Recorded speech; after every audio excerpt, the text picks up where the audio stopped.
audio jungle.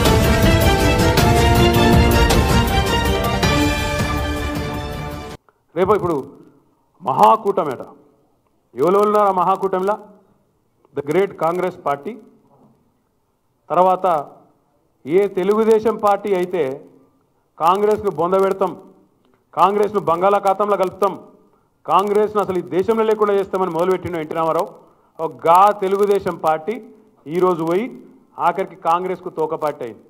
నిజంగా చెప్పాలంటే ఒక రకంగా చాలా గొప్పగా అనిపించింది నాకు. ఎందుకంటే మేము ఉద్యమ సమయంలో ఎప్పుడు చెప్పేది ఆర్ఎస్ఎస్ నుంచి ఆర్ఎస్యు దాకా రాష్ట్రీయ స్వయం సేవక్ సంఘ్ నుంచి మొదలు పెడితే రాడికల్ స్టూడెంట్ యూనియన్ దాకా అంటే లెఫ్ట్ నుంచి రైట్ దాకా అందరినీ కలిపిన ఘనత తెలంగాణ ఉద్యమందే అని అన్నాడు మనం చెప్పేది. ఈరోజు నిజంగా మీరు చరిత్ర పుటల్లో రాసుకోవచ్చు. బద్ధ శత్రువులు ఒకళ్ళని ఖతం చేసేందుకే ఒకళ్ళున్నామని చెప్పి 30 ఏళ్ళు 40 ఏళ్ళు డైలాగులు కొట్టిన కాంగ్రెస్ను తెలుగుదేశంను కలిపిన ఘనత టీఆర్ఎస్కు కేసీఆర్ గారికి దక్కుతుందని చెప్పి కూడా ఈ సందర్భంగా మీకు తెలియజేస్తా ఉన్నాను. ఇట్లాంటి బద్ధ శత్రువులు కూడా దిక్కులేక ఒంటరిగా పోరాడితే దిక్కు లేదు కలిసి ఉంటానని ఏమైనా అవుతుందేమో అని చెప్పి ఇలా వాళ్ళు పొత్తులు పెట్టుకుంటా ఉన్నారు. ఇక అది నైతికమా అనైతికమా మంచా చెడా రేపు ప్రజలే చెప్తారు. అది కుదురుతుందా అతుకుతుందా చూద్దాం. వీళ్ళ సంగతి ఇట్లుంది. ఇక కోదండరామ్ సార్ మనతో ఉద్యమంలో కలిసి పనిచేసిండు. కానీ ఏమైందేమో కానీ 2014 వచ్చే వరకే కాంగ్రెస్ మనిషి అయిపోయింది ఆయన. అప్పుడే కాకిరి బీకిరి అయిపోయింది కథంతా. ఇద్దరు ముగ్గురు వాళ్ళు ఆయన అనుచరులకు కాంగ్రెస్ వాళ్ళు టికెట్లు ఇచ్చే వరకు అప్పటి నుంచే బదలాయించిండు. అప్పటి నుంచే కాంగ్రెస్ గెలవాలని బలంగా ప్రయత్నం చేసిండు. ఇవాళ ఓపెన్గా కాంగ్రెస్తో పొత్తు పెట్టుకుంటున్నాడు. పొత్తు పెట్టుకోవచ్చు, ఎన్నికల్లో తప్పులు లేవు. పొత్తులు పెట్టుకోవచ్చు, రాజకీయాల్లో పొత్తులు సహజం, తప్పేం లేదు. మనం 2004లో పొత్తు పెట్టుకున్నాం. ఆనాడు టీఆర్ఎస్ పార్టీ పోయి కాంగ్రెస్తో పొత్తు పెట్టుకుంది. ఎట్లా పొత్తు పెట్టుకున్నాం, ఎందుకు పెట్టుకున్నాం అంటే స్వయంగా శ్రీమతి సోనియా గాంధీ గారు తెలంగాణ గడ్డ మీద కాలు పెట్టి కరీంనగర్లో నిలబడి మీ మనసులో ఏముందో నాకు తెలుసు, మీ మనసులో తెలంగాణ రాష్ట్రం కావాలనే ఆకాంక్ష ఉంది, రాష్ట్రంలో అటు కేంద్రంలో మీరు గెలిపించి మాకు అధికారాన్ని కట్టబెడితే తెలంగాణ ఇస్తాం అని చెప్పి సోనియా గాంధీ చెప్తే గప్పుడు పొత్తు పెట్టుకున్నాం తప్ప ఆషామాషిగా పెట్టుకోవాలి. వాళ్ళని మన దారిలో తెచ్చుకొని ఒప్పించుకొని తెలంగాణ కోసం పొత్తు పెట్టుకున్నాం. 2009లో తెలంగాణకు బద్ధ వ్యతిరేకి, తెలంగాణ రాష్ట్ర ఏర్పాటును అడుగడుగున అడ్డుకున్న తెలంగాణ వ్యతిరేకి చంద్రబాబు నాయుడు విధి లేక మన ఒత్తిడితో విధి లేక దిక్కుతోచక వాళ్ళ పాలిట్ బ్యూరోలో తీర్మానం చేసి పార్టీ అధ్యక్షుడిగా కేంద్ర ప్రభుత్వానికి ఉత్తరం రాసిండు. తెలంగాణ ఇవ్వండి మాకు అభ్యంతరం లేదు అని చంద్రబాబు నాయుడు ఉత్తరం రాస్తే ఆయన మెడలు వంచి 2009లో టీడీపీతో పొత్తు పెట్టుకున్నాం. ఈరోజు నేను ఒకటే మిమ్మల్ని ఆలోచించమని అడుగుతున్నాను. మీరందరూ ఆర్యవైశ్య మిత్రులు, చాలా ఆలోచన పరులు, చైతన్యం కలిగిన వాళ్ళు. మీరు ఆలోచన చేయాలి. ఈరోజు పొత్తులు పెట్టుకుంటున్నారు.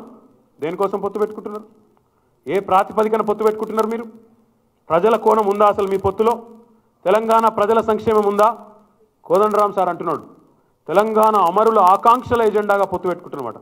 అయ్యా నేను అడుగుతా, నాకు తెలియక అడుగుతా ఉన్నా, నువ్వు చాలా పెద్దోని వయసులో, తెలంగాణ అమరుల ఆకాంక్షల ఎజెండాగా ఎవరితో పొత్తు పెట్టుకుంటున్నాను? వాళ్ళని అమరులు చేసిన వాళ్ళు, వాళ్ళని చంపినోళ్ళు, గవాళ్ళతో పొత్తు పెట్టుకుంటా కాంగ్రెస్ తెలుగుదేశం పార్టీలు ఏ 2 పార్టీల వల్లనైతే తెలంగాణలో పిల్లలు అమరులైనారో వాళ్ళతో పొత్తు పెట్టుకుంటా ఇంకో దిక్కు అమరుల ఆకాంక్షల ఎజెండాగా అంటే ఎవరైతే వాళ్ళని చంపినరో వీళ్ళ ఆకాంక్షలు నెరవేరుస్తారంటే ఇది ఎక్కడి న్యాయం, ఎక్కడి విధానం? ఒక్కసారి కోదండరామ్ సార్ చెప్పాలి. ఇంకొక మాట కూడా మీరు ఆలోచించాలని కోరుతా ఉన్నా.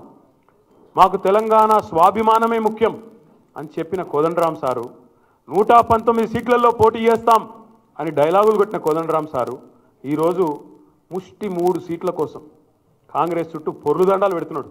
పాపం వాళ్ళ చుట్టూ తిరుగుతూ ఉన్నాడు. అంటే ఎక్కడికి వెళ్ళి ఎక్కడ పోయింది కథ మీది?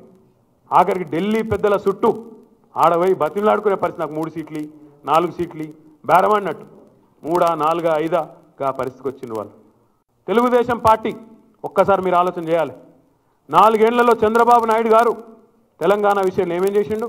మొదలు 7 మండలాలు గుంజుకునేటట్టు చేసిండు. అప్పుడు ఎన్డీఏలో పార్ట్నర్ మోడీ గారితో 7 మండలాలు ఖమ్మం జిల్లాలో గుంజుకుపోయేటట్టు ఆయన అప్పుడున్న ఎన్డీఏ ప్రభుత్వంలోని పెద్దలు కలిసి ఆర్డినెన్స్ ఇచ్చి, తెలంగాణ ప్రభుత్వం ఏర్పడకముందే ఆర్డినెన్స్ ఇచ్చి 7 మండలాలు గుంజుకొని పోయి ఆంధ్రాలో కలిపిండ్రు.